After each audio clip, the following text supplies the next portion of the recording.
something comes to mind as I'm on my walk this morning, and it is some words that were spoken by the great sage, Sri Ramana Maharishi, and these words, they have stayed because they are so potent and point so powerfully to how true seeing happens. The sage said, the eye removes the eye, yet remains the eye. So, of course, many people go, what is he talking about? How many eyes is there? Apart from the two, that's not the eyes he's talking about. When consciousness, when the pure, absolute God Self manifested this existence, the play of existence, and to experience it, it came in the form, I am. By appearing in the form, I am, the consciousness, I am, it did not lose any portion of itself in its absoluteness, but it manifested, and it manifests also in a form. It needed a form in order to taste experiencing the diversity of the experience and of the myriad of things that it created, the sky and earth, the heavens and the earth and the seas, and all the creatures and all the beings who roam about on the land, in the sea, and in the air. The play of existence, the dance of existence. It also appeared inside the sentient or living beings, the conscious beings, in the form I am. Not the words saying I am, but the intuition, the natural sense, I am. This I is I consciousness. Am means to exist. I am here. I am. It's quite impersonal. It's not personal. It's not the person. Just like the body is not a person, and it's not personal. Okay? The sense I am entered the body and experience itself as the experiencer or the witness, the feeling or vibration. I am, I exist. Okay? But as soon as it entered body, functioning in body, the way of the world, in order to manifest as individuality, the belief I am the body came. It developed naturally also, but it also developed supported by collective conditioning from family, from parent, from society, strengthens this feeling, I am the body. And this I am the body, I am the conditioning received inside this body as mind. And then the sense of person, the I became something personal. That was called birth of the person. Not the birth of the body, but the birth of the person. And the person is a mode of consciousness, a reduced component of consciousness that feels then I am this person. And thereafter, we don't know how long this consciousness is sleeping or dreaming itself to be only person. So it's on much reduced power because it is infinite and broad, but it came to the person. The person takes on the limitations of the body. Maybe we come out of the sun a bit. We walk a little bit here. Come.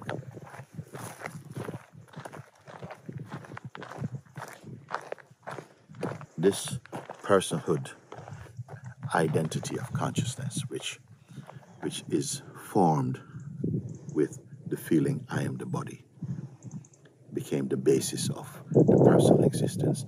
I am my mind. I am my conditioning. You see? So as soon as that came in, consciousness became very limited in its expression.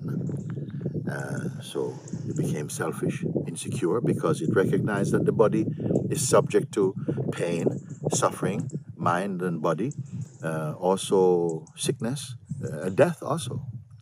So the consciousness, which is actually imperishable because it is formless, took on fear through the body identification. No?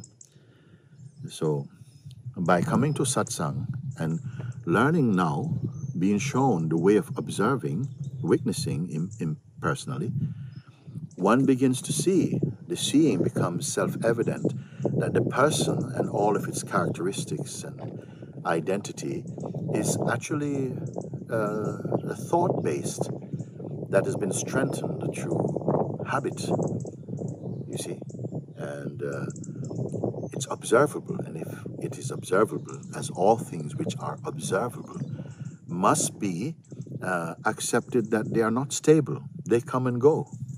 And if something comes and goes, it cannot be the reality. It's like the clouds. They are part of the sky, but they come and go, but the sky is always here. In the same way, thoughts and feelings, ideas and so on, they come and go. Everything's coming and going. Not only that, they are observed to come and go. So that which is observing their coming and going cannot be made of the same thing. Because if it was, first of all, it was here, that which is here, was here before the thoughts come. And it witnessed the thoughts coming and now present. It also witnesses them going. So if it was those, then it would also be gone. But it remains as the witness. And so it becomes increasingly clear that the witness is capable of witnessing even the sense of personhood and personality. And the recognition of that. It's as though you've been imprisoned by a limited consciousness, but limited consciousness. And now the field is opening in an immeasurable way. So then once we are freed from the cage of personhood, from the limitations, you see, not cursing personhood. It has its play, it has its purpose, had its time. But now time to expand into the fullness of yourself. You're coming into the place, I am. So this is the original I am. You see, the I am removes the I. So the I am removes the I person identity and again abides naturally in the I. So I removes I, yet remains I. So this is an explanation of what is meant by this seeming riddle. And experientially, this is wonderful. Now you are experiencing yourself more as being. When you say I, most people when they speak I, there's very much a strong sense of I am this body, I am my person. The person is the background. It's like it is the ground of the sense of being. But as you come to see it from the truth, you see, no, it's the beingness, is the background of the life, not just the body, mind, you see. They can still be there. And your functionings that happened during the body-mind belief period, many of those are just what is destined to happen, but they were interpreted only from the limited perspective of personhood. And so they were not experienced in the full way. Now, as the I am, the broader field of consciousness, all those things which were not true will start to fall away more. And without fear, without sacrifice, they're simply going happily. And those that will stay are those that were from the beginning. They were right to be here for now.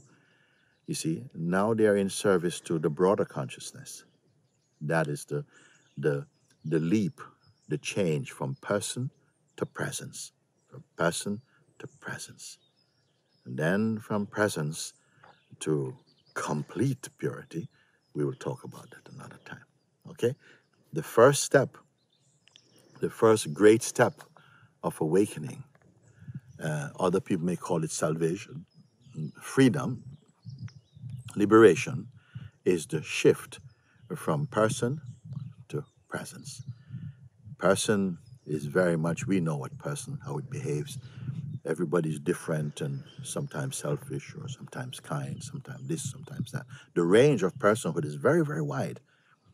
From the lowest, which is very aggressive and mean and